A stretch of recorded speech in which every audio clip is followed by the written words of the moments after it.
Amados,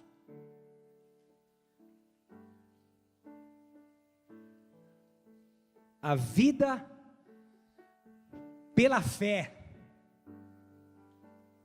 pode nos levar a lugares que não queremos estar. Ali nós podemos nos sentir sozinhos, ali nós podemos nos sentir confusos, ali nós podemos nos sentir sufocados, ali nós podemos nos sentir limitados. Agora, quando Ele é o Senhor, o máximo que acontece é você entrar numa luta com Ele, mas uma luta que já tem vencedor. Você pode até travar uma batalha com Deus, mas você entra nessa batalha sabendo que perdeu. E às vezes a nossa vontade é submetida a uma vontade maior que a nossa. E na verdade, nesse lugar, você pode se sentir até controlado. Sabe quando aquela menina de 14, 13 anos posta, partiu dar um rolê, que na verdade, você pode ter certeza que o que aconteceu foi a mãe dela falando: desliga o computador? Tem hora que você se sente assim, você não tem muitas opções, você se sente limitado, você se sente controlado. E nessa vida de fé, nós corremos o risco de, mesmo crendo, nos decepcionarmos, nos desiludirmos, nos machucarmos, o que pode nos tornar ríspidos e amargos. Outro dia, uma irmã me falou: pastor, eu já tive um lado doce, mas eu comi. E dependendo do nível de dor, nós somos por vezes embrutecidos pela raiva. A irmã posta na rede social: você me iludiu, você me usou, mas toda espiritual, mas eu escolho esquecer disso tudo e seguir em frente, depois de queimar tua casa, claro.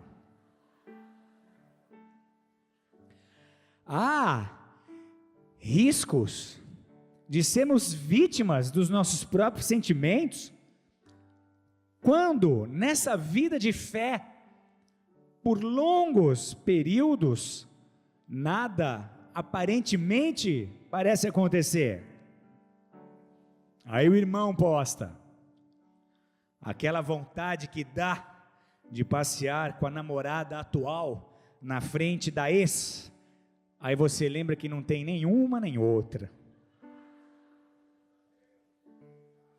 Você sabe que Deus está no controle, mas você tem a sensação de que Ele simplesmente se esqueceu de você. A impressão é que Ele não te ouve, a impressão é que Ele não se importa.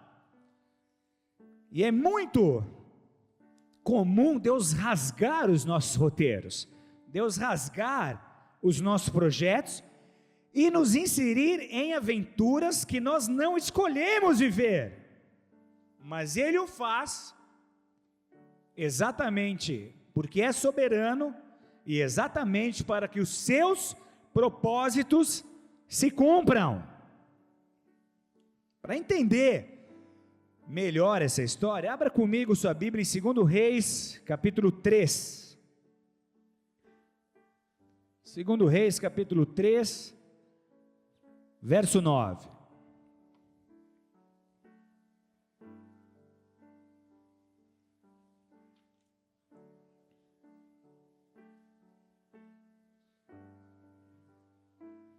Quem já achou, vai dizendo amém aí.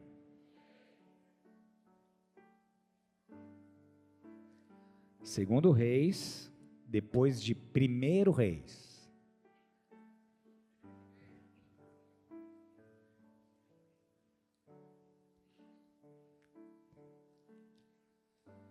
Deixa eu te dar um pano de fundo aqui, antes de entrarmos no texto. O rei Acabe havia morrido, e o rei de Moabe pagava, na verdade, uma fortuna de impostos para o rei Acabe. Mas quando Acabe morre, o rei dos Moabitas resolve atacar o filho de Acabe, que agora era rei de Israel. Só que aí o rei de Israel pediu ajuda para o rei de Judá, e se você não sabe, as 12 tribos que compunham Israel, depois do rei Salomão, foram divididas em duas, a do norte com 10 tribos, Israel, a do sul, Judá. Então o rei de Israel, cuja capital era Samaria, ele pede ajuda para o rei de Judá, eles fazem uma aliança, e eles decidem ainda envolver um terceiro nessa aliança. Eles pedem ajuda do rei de Edom, para se defender do iminente ataque, do palpável ataque do rei de Moabe. E aí o texto diz assim: e partiram o rei de Israel, o rei de Judá e o rei de Edom, e andaram rodeando com uma marcha de 7 dias, e não havia água para o exército e nem para o gado que o seguia. Então disse o rei de Israel: o Senhor chamou a esses 3 reis para entregá-los nas mãos dos moabitas. E disse Jeosafá: não há aqui algum profeta do Senhor, para que consultemos ao Senhor por ele? Então respondeu um dos servos do rei de Israel, dizendo: aqui está Eliseu, filho de Zafate, que derramava água sobre as mãos de Elias. E disse Jeosafá: está com ele a palavra do Senhor. Então o rei de Israel, Jeosafá, e o rei de Edom desceram a ter com ele. Mas Eliseu disse ao rei de Israel: que tenho eu contigo? Isso em função de uma facção que havia entre os do reino do norte e os do reino do sul. Ele diz: o que tenho eu contigo? Vai aos profetas do teu pai, aos profetas da tua mãe. Porém o rei de Israel lhe disse: não, porque o Senhor chamou a esses 3 reis para entregá-los nas mãos dos moabitas. E disse Eliseu: vive o Senhor dos exércitos, em cuja presença estou, que se eu não respeitasse a presença de Josafá, rei de Judá, nem olharia para ti, nem te veria. Ora, pois trazei-me um músico. E sucedeu que, tocando o músico, veio sobre ele a mão do Senhor, e disse: assim diz o Senhor: fazei neste vale muitas covas. Repete essa frase comigo: fazei neste vale muitas covas. Mais forte: fazei neste vale muitas covas. Porque assim diz o Senhor: não vereis o vento e não vereis chuva, todavia esse vale se encherá de tanta água, que bebereis vós, o vosso gado e os vossos animais. E ainda isso é pouco aos olhos do Senhor. Também entregará ele os moabitas nas vossas mãos, e ferireis a todas as cidades fortes, e a todas as cidades escolhidas, e a todas as boas árvores cortareis, e entupireis todas as fontes de água, e danificareis com pedra todos os bons campos. E sucedeu que pela manhã, oferecendo-se oferta de alimentos, eis que vinham as águas pelo caminho de Edom, e a terra se encheu de água. Ouvindo, pois, todos os moabitas que os reis tinham subido para pelejarem contra eles, convocaram a todos que estavam na cidade, na idade de cingir cinto, e daí para cima, e puseram-se às fronteiras. E levantando-se de madrugada e saindo o sol sobre as águas, viram os moabitas defronte deles as águas vermelhas como sangue, e disseram: isso é sangue. Certamente que os reis se destruíram a espada e se mataram um ao outro. Agora, pois, apressa, moabitas. Porém, chegando eles ao arraial de Israel, os israelitas se levantaram e feriram os moabitas, os quais fugiram diante deles e ainda entraram nas suas terras, ferindo ali também os moabitas. Até aí. Os 3 reis estão envolvidos numa batalha que não pediram para guerrear, uma batalha não provocada por eles, mas uma batalha em resposta a uma ameaça externa, a uma ameaça exterior. Esses reis eram 3, aparentemente essa confederação lhe traria aos 3, ou lhes traria aos 3 uma vitória fácil, mas o que acontece é que falta água em meio à batalha. Jorão, filho de Acabe, rei de Israel, Josafá, rei de Judá, aliados com Edom, marcharam contra Messa, rei dos Moabitas. Só que 7 dias depois de terem saído com todo o exército em marcha contra Moabe, eles descobrem que a guarnição responsável pelo suprimento de água havia errado nos cálculos e não havia levado água suficiente para o exército. Amados, 3 reis contra 1, era para ter sido uma vitória corriqueira. Sabe aquela batalha em que você entra com a certeza de que já ganhou? Sabe aquela realidade das guerras que você tem que enfrentar nessa vida em resposta às ameaças dos seus inimigos, principalmente dos espirituais? Uma guerra a olhos humanos facinho, 3 contra 1, vamos comemorar praticamente, a vitória é nossa. Sabe aquela situação que é tua, nada que tenha te preocupado, nada que tenha te roubado o sono, mas um cálculo errado, uma projeção errada, alguém ali que você contou, mas que não fez a lição de casa, uma decisão equivocada, e aquela vantagem que você tinha vira pó, que você tem agora é um problema grande o suficiente para te fazer sentir intimidado, grande o suficiente para te confundir, grande o suficiente para te fazer se sentir envergonhado. Logo você, que sempre soube o que fazer, que sempre teve as respostas, que sempre dirigiu, que sempre inspirou, que sempre encorajou a outros, como aqueles reis faziam, logo você que sempre tinha uma visão, agora perdido, agora desorientado, agora sem saber exatamente para onde ir. E aí Deus permite uma falta d'água. Sabe quando falta? Você pode ter falta de muitas coisas, mas ter falta d'água,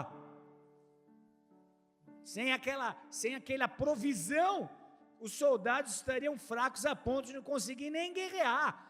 Essa seria uma derrota histórica. Só que aí, ao ver a situação em que se encontravam os animais e que se encontravam os soldados naquele deserto escaldante, o rei de Israel, o rei Jorão, se desesperou, porque ele sabia que ali ele seria derrotado. E o mais interessante aqui é que esse rei agora, em função da falta d'água, passa a estar ciente do seu estado pecaminoso. Então o medo desse rei era de que Deus puniria a ele e ao seu povo pelos pecados dele e de todo o exército, porque a falta d'água gera consciência de pecados.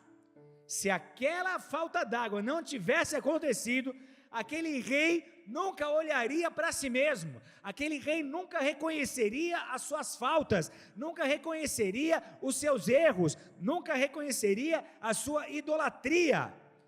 Mas esse capítulo aqui, do trecho que nós lemos, começa, 2 Reis 3:2-3, dizendo sobre esse rei, que ele fez mal, ele fez o que era mal aos olhos do Senhor, porém não como seu pai, nem como sua mãe, porque tirou a estátua de Baal que seu pai fizera. Contudo, ele aderiu aos pecados de Jeroboão, com quem fizera Israel pecar, ele não se apartou desses pecados. Então esse rei, ele está numa guerra, mas sabe quando você está na guerra sabendo que você tem brecha? Sabe quando você está na guerra sabendo que há legalidade do seu inimigo contra você? Então ele sente essa falta d'água como uma intervenção daquilo que espiritualmente pudesse ser a sua falta de retidão diante de Deus.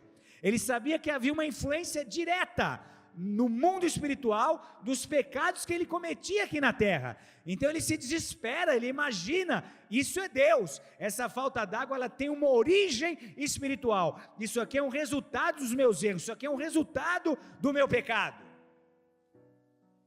E aí ele busca a Deus, e aí ele exterioriza essa vontade de procurar alguém que falasse por Deus, que falasse em nome de Deus, e aí os três resolvem entrar numa busca, porque em momentos assim, com o teu inimigo avançando, com você sabendo que se ele chegar, falta água, falta Deus na sua vida, você tendo certeza de que perde, a primeira e mais rápida coisa a fazer é buscar Deus, é se consertar com Deus, é tapar as brechas. Então eles buscam a Deus, que na verdade os exércitos, sendo todos eles liderados por homens que aparentemente andavam com Deus, que eram líderes do povo de Deus, eles queriam ver Deus. Então como é que pode Deus estar conosco, faltando água, nesse momento mais decisivo? É a hora, é a chance, é agora que tudo vai ser resolvido. Como é que falta água agora? Como é que Deus permite essa falta num momento tão importante como esse? Onde está Deus? Era a questão. Onde está Deus que me deixou assim? Onde está Deus que me colocou numa situação tão vulnerável? Onde está Deus que me colocou num lugar tão difícil de se estar?